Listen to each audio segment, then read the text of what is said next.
Pride and Prejudice, Chapter 13. "I hope, my dear," said Mr. Bennet to his wife, as they were at breakfast the next morning, "that you have ordered a good dinner today, because I have reason to expect an addition to our family party." What do you mean, my dear? I know of nobody that is coming. I'm sure unless Charlotte Lucas should happen to call in, and I hope my dinners are good enough for her. I do not believe she often sees such at home.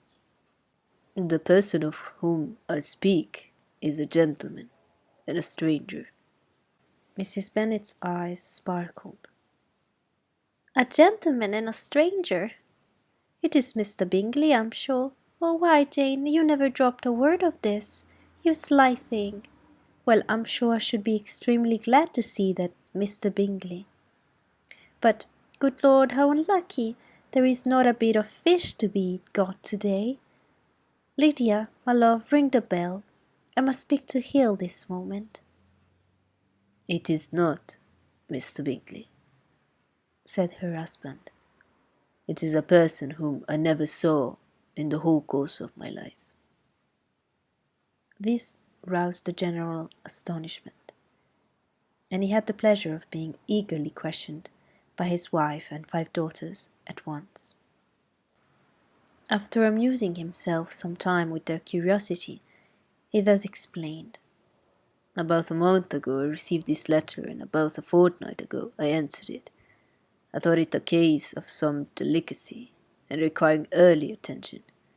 It is from my cousin, Mr. Collins, who, when I'm dead, may turn you all out of this house as soon as he pleases."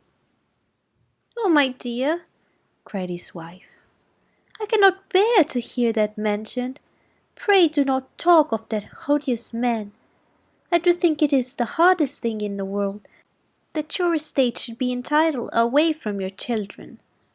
And I'm sure if I had been you, I should have tried long ago to do something or other about it." Jane and Elizabeth attempted to explain to her the nature of an entail. They had often attempted it before, but it was a subject on which Mrs. Bennet was beyond the reach of reason, and she continued to rail bitterly against the cruelty of settling an estate away from a family of 5 daughters in favour of a man whom nobody cared anything about.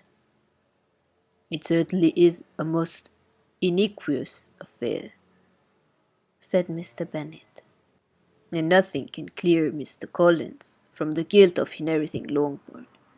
But if you will listen to his letter, you may perhaps be a little softened by his manner of expressing himself." "No, that I'm sure I should not.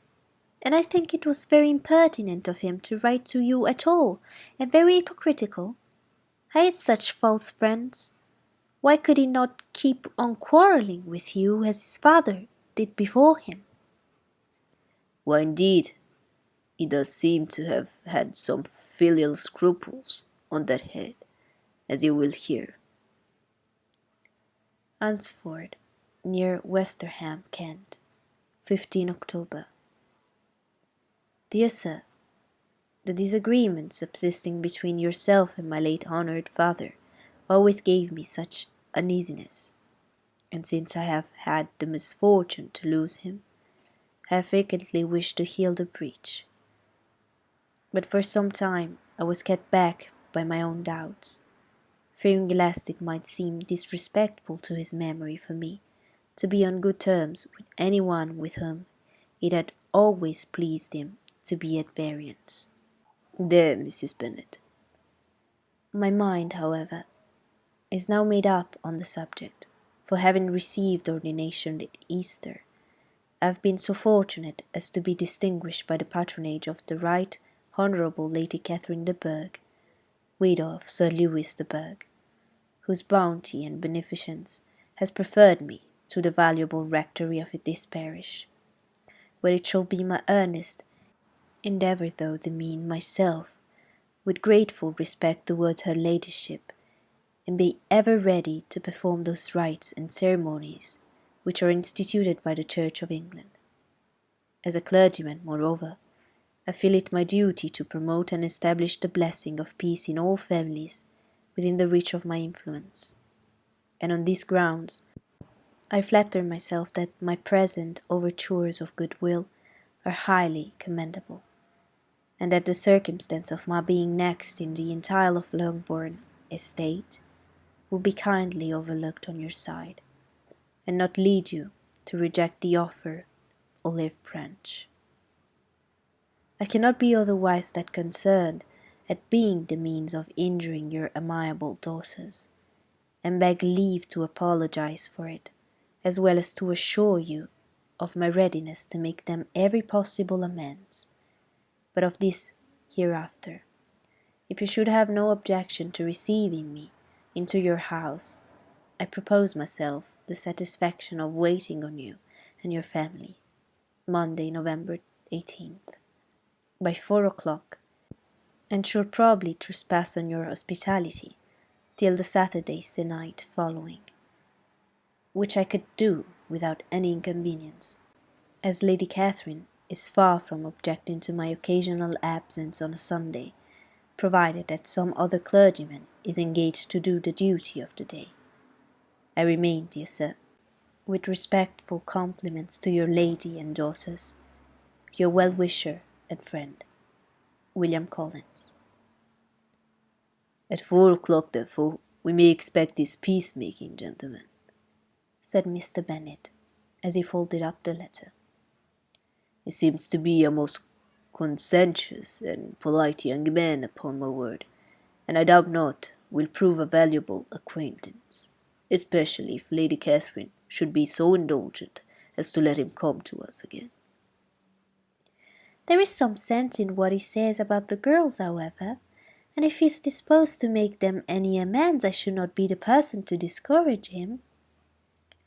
Todd, it is difficult, said Jane, to guess in what way he can mean to make us the atonement he thinks our due. The wish is certainly to his credit.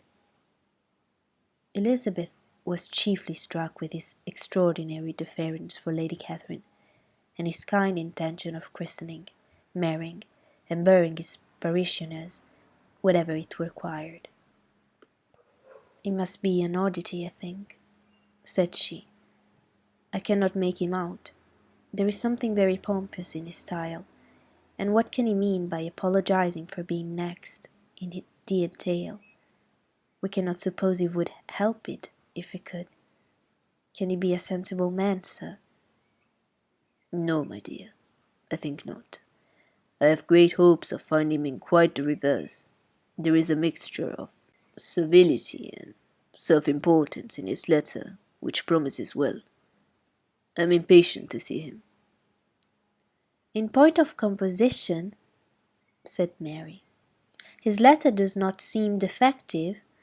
The idea of the olive branch, perhaps, is not wholly new, yet I think it is well expressed. To Catherine and Lydia, neither the letter nor its writer were in any degree interesting. It was next to impossible that their cousin should come in a scarlet coat, and it was now some weeks since they had received pleasure from the society of a man in any other colour. As for their mother, Mr. Collins's letter had done away much of her ill will, and she was preparing to see him with a degree of composure which astonished her husband and daughters. Mr. Collins was punctual to his time, and was received with great politeness by the old family. Mr. Bennet indeed said little, but the ladies were ready enough to talk, and Mr. Collins seemed neither in need of encouragement nor inclined to be silent himself. He was a tall, heavy-looking young man of 25. His hair was grave and stately, and his manners were very formal. He had not been long seated before he complimented Mrs. Bennet on having so fine a family of daughters, said he had heard so much about their beauty, but that in this instance fame had fallen short of the truth, and added that he did not doubt her seeing them all in due time well disposed of in a marriage. This gallantry was not much to the taste of some of his hearers, but Mrs. Bennet, who quarrelled with no compliments, answered most readily. You are very kind, sir, I'm sure, and I wish with all my heart it may prove so, for else they will be destitute enough. Things are settled so oddly. You allude perhaps to the entail of this estate. Ah, sir, I do indeed. It is a grievous affair to my poor girls, you must confess. Not that I mean to find fault with you, for such things, I know, are all chance in this world. There is no knowing how estates will go when once they come to be entailed. I am very sensible, madam, of the hardship to my fair cousins, and could say much on the subject, but that I am cautious of appearing forward and precipitate. But I can assure the young ladies that I come prepared to admire them. At present, I will not say more, but perhaps when we are better acquainted. He was interrupted by a summons to dinner, and the girls smiled on each other. They were not the only object of Mr. Collins's admiration.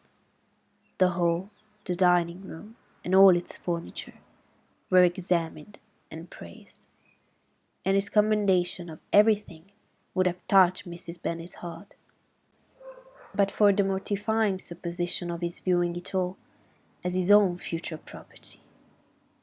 The dinner, too, in its turn, was highly admired, and he begged to know to which of his fair cousins the excellence of its cookery was owing. But here he was set right by Mrs. Bennet, who assured him, with some asperity, that they were very well able to keep a good cook, and that her daughters had nothing to do in the kitchen. He begged pardon for having displeased her, and in a softened tone she declared herself not at all offended, but he continued to apologize for about a quarter of an hour.